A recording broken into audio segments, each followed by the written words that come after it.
jabhadan Fano ee dagaalka kula jirta dawladda Itoobiya waa dhaqdhaqaaq military oo xoogan misana xarun rasmi ah aan lahayn taas oo adkeynaysa in la ogaado awoodooda dhabta ah iyo heerka ay gaarsiisan tahay balse kaliya muuqaalada laga hayo kooxdan ayaa muujinaya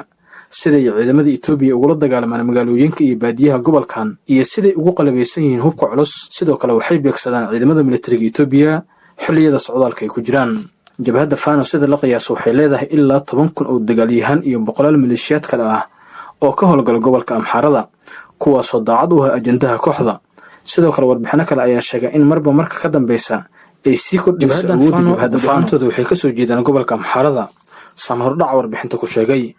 waxayna dhalinyarada ka dhex qortaan isla bulshadooda markii laga reebo ciidamadii hore ugu soo goostay maamulka Abiy Ahmed ee hadda daacad u ah kooxda Fano jabhada Fano ee saldhigeedu yahay gobolka Amxaarada markii uu talada dalkaas la wareegay Abiy Ahmed sanadii 2018 Fano ayaa ka soo horjeesatay nidaamkii uu ka hirgeliyay Itoobiya Abiy Ahmed madaxweynaha waqtigan iyagoona sheegay inaan waxba laga siinin awood qaybsiga dawladda Itoobiya waana halka uu salka ku hayo khilaafka u dhaxeeya dawladda Itoobiya iyo jabhada Fano dhinaca kale markii la eego bulshada Amxaarada ee ku sugan gobolkan waxaa jira shucuub daacad u ah jabhada Fano kuwa muuqda iyo kuwa aan muuqanin waxaana la sheegaa in tirada ugu badan dadka ku nool gobolka Amxaarada inay xiriir wanaagsan la leeyihiin kooxda sababtoo ah kooxda ayaa sheegtay inay difaacayso bulshada Amxaarada taasoo ka dhigtay dadka Amxaarada ee ku nool gobolkan in si wanaagsan ula shaqeeyaan ciidamada militariga Itoobiya ee ku sugan gobolka Amxaarada jabhada Fano waxay isku aragtaa ciidanka gaarka ee gobolka Amxaarada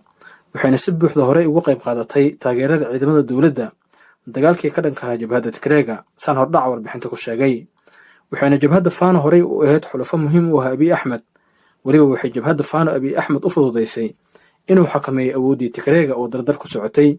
iyadoo laga cabsi qabay inay qabsato Addis Ababa oo ku taala xarunta uu ku shaqeeyo maamulka Abiy Ahmed si kastaba ha ahaatee awoodda sii kordhaysa ee jabhada Fano iyo maleeshiyaadka kale ee kaabaya jabhada Fano waxay laf dhun gasho ku noqotay madaxweyne Abiy Ahmed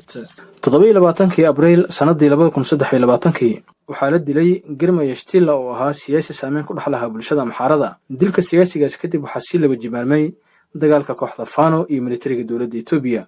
iyagoo kooxda ay ka carootay dilka loo geystay siyaasigaas lagu magacaabi jiray Girmaya Shtila haddaba dagaalka ay ku dhawaaqeen 2018 kooxda Fano iyo isku daygoodii ahaa inay soo dhacsadaan saameyntoodii siyaasadeed ee dawladda markii uu xukunka la wareegay Abiy Ahmed waxaa iyana barbar socday dagaalo jabhada Fano kaga furmay qowmiyadaha qaar sida Tigreega taasoo la sheego in dawladda Itoobiya gacan ku lahayd balse ma jiro wax caddeynaya